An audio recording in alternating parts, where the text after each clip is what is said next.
De plus en plus de personnes se préparent à faire face aux catastrophes et les gouvernements ne rechignent plus à communiquer sur l'importance d'anticiper de possibles ruptures de la normalité.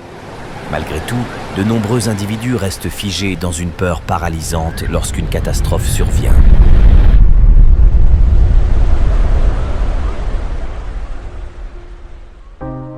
Grâce à leurs témoignages, il est possible de constater que les survivants à de tels événements s'en sont sortis pour deux raisons. Soit car ils ont pu détecter des signes avant-coureurs de la catastrophe, soit car ils ont pris les bonnes décisions en fonction de leur situation au moment critique. Il n'y a jamais aucune garantie de survie, mais une préparation matérielle et psychologique adéquate vous permettra de mettre toutes les chances de votre côté. Dans cette vidéo, nous allons aborder plusieurs types de catastrophes les plus courantes et évoquer les choix que vous devrez faire dans les secondes, les minutes et les heures après leur survenue. Ces décisions concrètes devront être prises après avoir pesé le pour et le contre en temps réel pour que votre intégrité soit préservée. Vous découvrirez aussi une méthode fiable que vous pourrez intégrer avec le temps pour ne pas risquer de rester figé face au danger. Avant de commencer, nous tenons à vous remercier pour votre fidélité ainsi que notre partenaire Olight qui annonce des soldes pour le Black Friday à ne pas manquer. Comme nous, découvrez les lampes Olight à un excellent rapport qualité-prix durant cette période spéciale et bénéficiez de réductions supplémentaires avec les codes disponibles en description. Nous avons pu tester le modèle bâton turbo qui trouvera sa place dans notre EDC. Découvrez toute la gamme Olight et profitez de ces réductions limitées dans le temps. Installez-vous confortablement, c'est parti. Toutes les catastrophes sont précédées de signes avant-coureurs. Pour un tsunami, le signe annonciateur qui ne trompe pas, c'est le niveau et le bruit de la mer. Les rescapés, mais aussi les scientifiques, témoignent d'abord d'un grondement provenant du large. Certains parlent même d'explosion. Toujours est-il qu'à chaque fois, l'océan se retire de manière impressionnante et rapide. Il régnait un calme étrange. On aurait dit que quelqu'un avait ouvert la bombe de l'océan. Waouh! Regarde là-bas les vagues qui se brisent. Regarde comme la mer monte.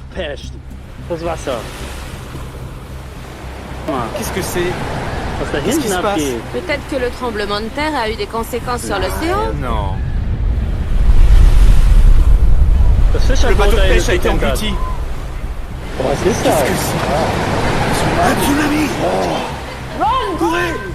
Courez, vite! Courez! Vite, courez! Il faut les avertir. Partez! La puissance a augmenté. Partez, courez! Elle arrive très vite! Partez! Le gars ne veut pas partir! Partez vite!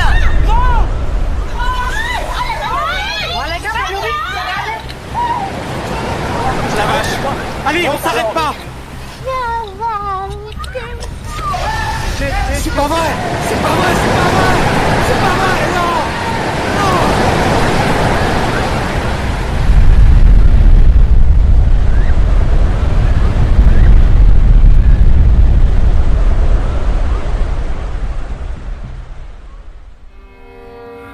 Une tornade, quant à elle, peut être détectée de manière précoce par une chute soudaine de la pression atmosphérique alors que les nuages apparaissent sombres et bas et que des grondements intenses se font entendre.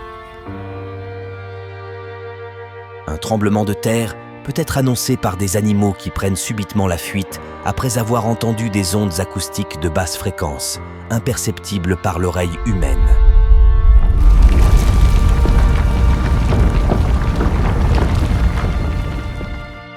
Même les attaques terroristes sont souvent précédées de discussions, de publications sur les réseaux sociaux, de menaces ou d'autres signes avant-coureurs. En nous tournant vers le passé, nous pourrions nous demander comment nos ancêtres n'ont-ils pu prévoir telle ou telle autre tragédie.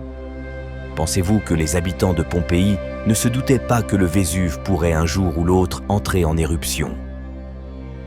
En y pensant après coup, combien de fois disons-nous « j'aurais dû m'en apercevoir grâce à cet indice » ou « j'aurais dû m'en douter vu que » ou encore « désormais je saurai à quoi m'attendre lorsque ceci se produit ». Le fait est que peu de catastrophes nous frappent de manière inattendue. C'est là que la préparation entre en jeu. On se prépare au pire tout en espérant le meilleur. Il s'agit de prendre en compte les risques les plus probables, de comprendre leurs signes annonciateurs et d'être alerté lorsque ces cases mentales sont cochées ou que quelque chose sort de l'ordinaire. Le fait de survivre à une catastrophe est directement lié à votre compréhension et à votre interprétation des secondes qui la précèdent. Vous devez entraîner votre cerveau à rechercher et à interpréter ces signes annonciateurs et à reconnaître intuitivement les perturbations dans les schémas attendus. Par la suite, votre cerveau vous alertera des comportements et des signes contraires à cette ligne de normalité. Cela nécessite de l'entraînement. Pour commencer, 1 ou 2 fois par jour, faites une pause. Levez les yeux de ce que vous faites et observez votre environnement. Quel temps fait-il? Comment les gens se déplacent-ils? À quelle vitesse? Quelles activités sont-ils en train d'accomplir? Quelque chose ou quelqu'un vous semble-t-il en décalage? Si vous ne pouvez pas voir l'extérieur car vous êtes au bureau, imaginez ce à quoi pourrait ressembler la circulation sur votre itinéraire de retour. Durant cet entraînement mental, interrogez-vous sur ce que vous voyez et imaginez comment pourrait être ce que vous ne voyez pas directement. Au début, vous aurez peut-être besoin de quelques minutes pour analyser tout ce qui vous entoure, mais rapidement vous pourrez y arriver en moins d'1 minute. Cet entraînement vous permettra d'être plus efficace pour détecter ce qui sort de la normalité autour de vous à l'instant T. Il s'agit en fait de nous réhabituer à être conscients de notre environnement, alors que la plupart des gens sont obnubilés par l'écran de leur smartphone. C'est un moyen de développer notre perception de la situation, comme nous l'avons abordé dans une précédente vidéo mentionnée en description. Les incongruités que vous constaterez pourraient être les signes avant-coureurs d'une catastrophe quelques instants avant qu'elle ne frappe. Lorsque vous détectez quelque chose d'anormal, vous devez immédiatement passer à la phase d'action et d'évaluation. Prenons un cas concret. Vous êtes loin de chez vous lorsque vous remarquez les signes annonciateurs d'une catastrophe ou qu'une rupture de la normalité est en cours. Premièrement, emparez-vous de votre sac EDC. Votre sac EDC, pour Everyday Carry en anglais, doit vous accompagner en tout temps. Vous l'avez peut-être laissé dans votre véhicule ou à votre bureau. Évaluez alors l'opportunité d'aller le récupérer avant de partir ou bien de l'abandonner tout simplement pour fuir en sécurité. Deuxièmement, réfléchissez aux itinéraires d'évacuation à votre disposition. En supposant que vous pouvez emprunter vos itinéraires d'évacuation connus, vous pouvez alerter les autres sans risque. Avertir quelques personnes durant votre trajet vers votre domicile peut rapidement permettre de diffuser l'information et sauver des vies.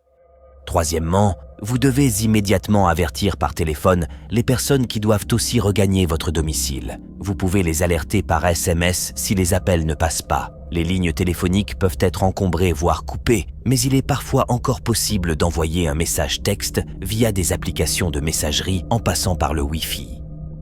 Après une catastrophe, les télécommunications sont généralement difficiles voire impossibles. Les appels d'urgence, les talkie-walkie et les applications en peer-to-peer comme Zello peuvent envoyer des messages lorsque d'autres moyens sont indisponibles. Lorsque vous fuyez vers votre domicile, assurez-vous de vous éloigner de l'épicentre de l'événement grave. Si le danger se déplace, comme dans le cas d'un incendie ou d'une tempête, il se pourrait que votre itinéraire direct vers votre habitation ne soit pas praticable. Évaluez la taille de l'épicentre de l'événement en cours grâce à vos observations et tentez d'en déduire le temps qu'il vous faudra pour le contourner. Il est possible que votre domicile soit touché. Si c'est le cas, détournez-vous vers votre zone de repli, un abri adapté ou la maison d'un proche. Supposons maintenant que vous vous trouviez chez vous au moment du drame. En règle générale, lorsque nous sommes à la maison et qu'un signe avant-coureur de catastrophe se produit, nous n'en avons pas idée jusqu'à ce que des bruits inquiétants se produisent ou que nous observions le chaos par la fenêtre. Dans une telle situation, tentez de savoir de quel type d'événement il s'agit. Quel est son niveau de gravité et si c'est localisé. Si vous pouvez observer des gens fuyant une zone, évaluez la densité de la foule. Si elle est très dense, vous êtes proche de l'épicentre de la catastrophe. Un mouvement de foule se réduit à mesure qu'il s'éloigne du danger. Si la foule est dense, vous devez évaluer au mieux vos capacités, le type et la portée possible de la catastrophe avant d'en déduire s'il est judicieux de rester chez vous. Si les gens que vous observez sont immobiles alors qu'un grave événement se déroule, ils sont probablement en état de choc et les choses risquent rapidement d'empirer. Lorsque des coups de feu retentissent, il n'est pas inhabituel de voir des gens se tourner vers la source du bruit. S'il s'ensuit une explosion, ces gens subiront l'onde de choc de plein fouet. Ce qu'ils auraient dû faire est de fuir immédiatement dans la direction opposée au coup de feu. Si vous êtes pris dans une explosion ou un nuage de débris, déplacez-vous dans la même direction que la poussière et les débris. Il est très facile d'être désorienté dans une telle situation. En supposant que vous êtes en sécurité dans votre maison après avoir évalué les risques, vous devez immédiatement passer à l'action. Chaque seconde compte. Voici les catastrophes les plus courantes et la réaction à avoir dans de tels cas. Dans les secondes suivant un tremblement de terre, évaluez la distance qui vous sépare d'une sortie vers l'extérieur. Si vous êtes à l'intérieur de votre domicile, trouvez un abri entre de solides meubles. Même vous allonger le long du canapé peut vous offrir une protection si une poutre lourde devait s'effondrer sur vous. Si la sortie est proche de vous, sortez et rejoignez une zone sécurisée loin des bâtiments. Dès les premiers signes de fumée, de flammes ou après le déclenchement d'une alarme, restez près du sol et suivez l'itinéraire d'évacuation pour atteindre la sortie vers la rue. Si un incendie fait rage, fuyez, ne passez aucun appel téléphonique et n'attrapez des objets de valeur que s'ils se trouvent sur votre chemin. Tornade. Si vous le pouvez, gagnez le sous-sol, un abri anti-tempête, un refuge ou la pièce la plus au centre de votre habitation. Éloignez-vous des fenêtres, des portes et des murs extérieurs. Si vous êtes à l'extérieur et ne pouvez pas accéder à un abri, allongez-vous à plat dans un fossé ou un autre point bas. Lors d'une explosion, trouvez un abri sous votre bureau ou au sol le long d'un mur maître. Observez le mouvement loin de la zone de l'explosion ou de la fusillade et mettez-vous en sécurité en fuyant ou en vous abritant dans un endroit sûr et discret jusqu'à l'arrivée des primo-intervenants. Ouragan. Surveillez les informations locales et les alertes météorologiques.